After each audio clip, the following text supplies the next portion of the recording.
बाबा और दादी ने ये कभी नहीं सोचा था कि अपने ही नाती को, जिसे वो पुलिस से छुड़ा रहे हैं, उनके जीवन का काल बन जाएगा और पुलिस से छुड़ाना उनको इतना भारी पड़ जाएगा कि वो अपने जीवन से ही हाथ धो बैठेंगे। दरअसल जिस नाती को वो पुलिस से छुड़ाते हैं, जिस शाम वो पुलिस से छुड़ाते हैं, उसके अगली ही सुबह भोर में उनका ही नाती अपनी दादी, अपने बाबा और बाबा के बड़े भाई को कुदाल और फावड़े से काट देता है और उन्हें मौत के घाट उतार देता है। जब पुलिस उस शख्स को गिरफ्तार करके ले जा रही थी, तो वो रास्ते पर बड़बड़ा रहा था कि मैं भगवान का भक्त हूँ और मैं रावण का वध कर रहा था। दरअसल वो अपने भैंस के एक बच्चे को कुदाल से बुरी तरह से काट रहा था, जिसका विरोध करने पे उसने अपने दादी और दो बाबा को भी मौत के घाट उतार दिया। तो उसका कहना था कि वो रावण का वध कर रहा था, यानी वो भैंस के बच्चे को रावण बता रहा था और कह रहा था मैं रावण को जान से मार रहा था। उस राक्षस को बचाने के लिए 3 और राक्षस आए, जिस कारण मैं उनको भी मौत के घाट उतार दिया। साथ ही साथ उसने ये भी कहा कि मेरे भगवान प्रभु श्री राम पैदल चलते हैं, इसलिए मैं पूरी रात पैदल चलता रहता हूँ और मैं भगवान की भक्ति करता हूँ। मेरे और भगवान के बीच जो भी आएगा उसे मैं मौत के घाट उतार दूंगा। नमस्ते, मैं हूं देवव्रत पांडे और आप देखना शुरू कर चुके हैं न्यूज़ ऑन द वे। दरअसल गोरखपुर में ही एक थाना पड़ता है, झंगहा थाना। इसी थाना क्षेत्र अंतर्गत एक कोयरान टोला आता है, जहां 28 फरवरी की भोर में एक मानसिक रूप से विक्षिप्त व्यक्ति के द्वारा अपने ही बाबा और दो बाबा और दादी और एक भैंस के बच्चे को कुदाल और फावड़े से काट करके मौत के घाट उतार दिया। तो आइए पूरी कहानी जानते हैं। दरअसल कुबेर नाम के एक व्यक्ति हैं, जिनकी उम्र 70 से 75 वर्ष है। ये 2 भाई थे। दूसरे भाई का नाम साधु था, जो मानसिक रूप से विक्षिप्त थे। साधु की शादी नहीं हुई थी। ये दोनों भाई और उनकी पत्नी परिवार में एक साथ रहते थे। घर से थोड़ी ही दूरी पे, यानी 100 से 200 मीटर की दूरी पे एक घोट बना रखा था, जहां कुबेर ने अपने गाय और भैंस पाल रखे थे और वहीं पे उनका चारा वगैरह का काम भी पशुओं को वो देते थे। रात में भी वहीं पति पत्नी सोते थे। वहीं कुबेर के 2 और बेटे थे।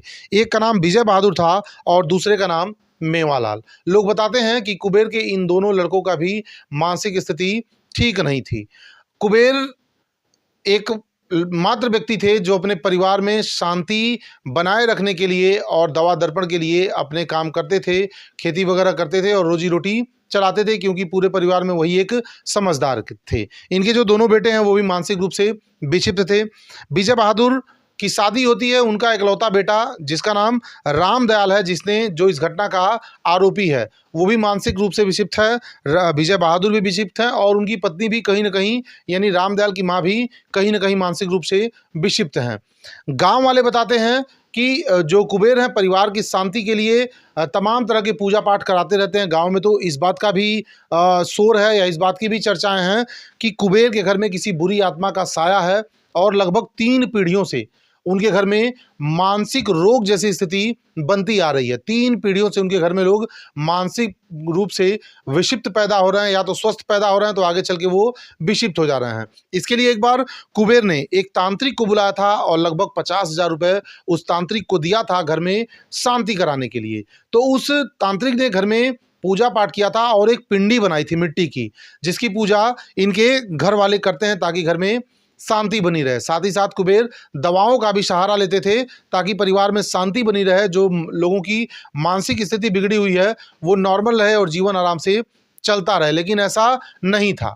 समय समय पे ये जो विक्षिप्तता थी ये बढ़ती जाती थी और कोई ना कोई घटना हो ही जाती थी। जो इनका नाती है रामदयाल, ये लगभग 1 हफ्ते से मानसिक रूप से विक्षिप्त हो गया था और उटपटांग हरकतें, उल्टी सीधी हरकतें वो 1 हफ्ते से ही कर रहा था। गांव के ही एक बच्चे को उसने मार दिया था, उसके ऊपर हमला कर दिया था।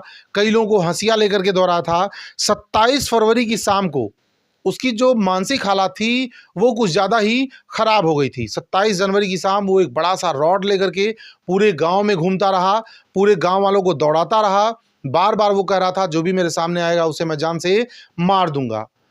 तुरंत गांव वालों द्वारा 112 नंबर पे सूचना दी जाती है। पीआरबी वैन मौके पर पहुंचती है और रामदयाल को गिरफ्तार करके वहां से ले जाने लगती है। लेकिन इतने में ही उसके बाबा कुबेर और उसकी दादी मौके पे पहुंचते हैं और पुलिस वालों से मिन्नतें करते हैं, हाथ जोड़ते हैं और कहते हैं मेरे बच्चे की तबीयत खराब है, उसकी मानसिक दशा ठीक नहीं है, आप छोड़ दीजिए, कल इसको हम गोरखपुर ले जाकर के किसी अच्छे डॉक्टर को दिखाएंगे और ये ठीक हो जाएगा और हम इसको घर में ले जाकर के बंद कर देंगे, ये किसी को मारेगा या दौड़ाएगा नहीं। बहरहाल पुलिस वाले उसे छोड़ देते हैं और छोड़ करके वहां से चले जाते हैं। लेकिन कौन जान रहा था कि जिस बाबा दादी ने उसे पुलिस वालों से आज़ाद कराया है वही उनका काल बन जाएगा। अगली सुबह यानी 28 फरवरी की भोर में लगभग 4 बजे वो अपने घर से उठता है जहां बाबा दादी उसके सोए थे, यानी जहां उसका घुट था। वो कुदाल और एक कुल्हाड़ी लेता है और मौके पे पहुंच जाता है, यानी अपने घुट पे पहुंच जाता है। जैसे वहां पहुंचता है लोग बताते हैं कि शायद भैंस का जो बच्चा था उसे इसको धक्का दे दिया, इस बात से वो उग्र हो उठा और इतना उग्र हो गया कि फावड़े से लगातार उसके सर पे हमला करने लगा। एक बड़ा सा कट, गहरा कट उस बछड़े के चेहरे पे देखा जा सकता था। उसके सर में भी गंभीर चोटें आ गई थी, नाक से तमाम खून का रिसाव होना शुरू हो गया था। ये नज़ारा जब दादी देखती हैं तो वहाँ से शोर करते हुए भागती हैं और घुट से लगभग 50 मीटर की दूरी पे आके खड़ा होकर के शोर मचाने लगती हैं। उनको शोर मचाता देख उनके एक बाबा वो भी जग जाते हैं और जो कुबेर के बड़े भाई हैं साधु, वो भी खड़े हो जग जाते हैं और उस दिशा में भागते हैं जहां से वो महिला खड़ी होकर के चिल्ला रही थी। उनके चिल्लाने के दौरान रामदयाल वहां पहुंचता है और सबसे पहले अपने दादी के ऊपर फावड़े से लगातार हमला कर देता है। इसके बाद उनको बचाने गए बाबा कुबेर को भी उसी तरह से मारता है। कुबेर को बचाने गए उनके बड़े भाई को भी कुदाल और फावड़े से लगातार उनके सर पे, गर्दन पे हमला करता रहता है और तब तक हमला करता है जब तक कि वो तीनों मर नहीं जाते हैं, मौत के गाल में समा नहीं जाते हैं। तमाम लोग बताते हैं गांव वाले दूर से देख रहे थे, वह मार करके वहीं चुपचाप कुदाल और कुल्हाड़ी लेकर के बैठा हुआ था, लेकिन किसी की हिम्मत नहीं हो पा रही थी कि कोई जाए और वहां से उसको आज़ाद कराए। पुलिस को इस घटना की सूचना दी जाती है। एसपी नॉर्थ, सीओ और खजनी थाना के जो एसएचओ हैं वो मौके पर पहुंचते हैं, युवक को अपने हिरासत में ले लेते हैं। ऐसा लोग बताते हैं कि उनकी मां भी बचाने की कोशिश की थी, लेकिन उनको भी वो दौड़ा लिया था, तो वो अपना जान बचाते हुए गांव में कहीं आकर के छिप गई थी। जब पुलिस रामदयाल को गिरफ्तार करके ले जा रहे थे तो पुलिस वैन में बैठ करके वो तरह तरह की बातें कर रहा था, अनाप शनाप बक रहा था। वो कह रहा था मैं राक्षसों का वध कर रहा था, मैं रावण का वध कर रहा था, रावण को बचाने के लिए तीनों लोग आए, ये 3 राक्षस आए जिस कारण मुझे इन्हें भी मारना पड़ा। मेरे प्रभु श्री राम रात भर पैदल चलते थे, इसलिए मैं भी पूरी रात पैदल चलता हूँ और मेरे और भगवान के बीच कोई भी आएगा तो मैं उसे जान से मार दूंगा।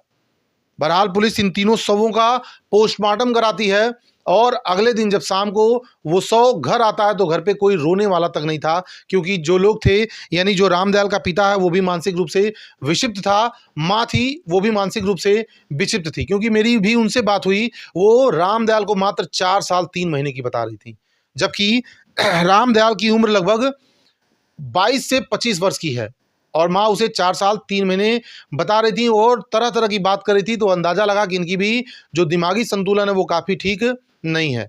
उस गांव से एक साथ 3 अर्थियां निकली। तीनों अर्थियां को झंगा के घाट पे ले जाया गया और एक ही चिता पे इन तीनों शवों को जलाया गया। ऐसे मानसिक रोगी व्यक्तियों से सावधान रहने की ज़रूरत है और उन पे विशेष ध्यान देने की ज़रूरत है। अगर थोड़ा सा भी उनका मानसिक संतुलन बिगड़ता है तो उन्हें तत्काल किसी अच्छे से अच्छे डॉक्टर्स के पास ले जाने की आवश्यकता है, नहीं तो इस तरह की तमाम घटनाएं घटती रहेंगी। ऐसी कहानियों को सुनाने का मकसद किसी को डराना, किसी को धमकाना या किसी को भयभीत करना नहीं है, बल्कि लोगों को जागरूक करना है ताकि समाज में घट रही इस तरह की घटनाओं को रोका जा सके।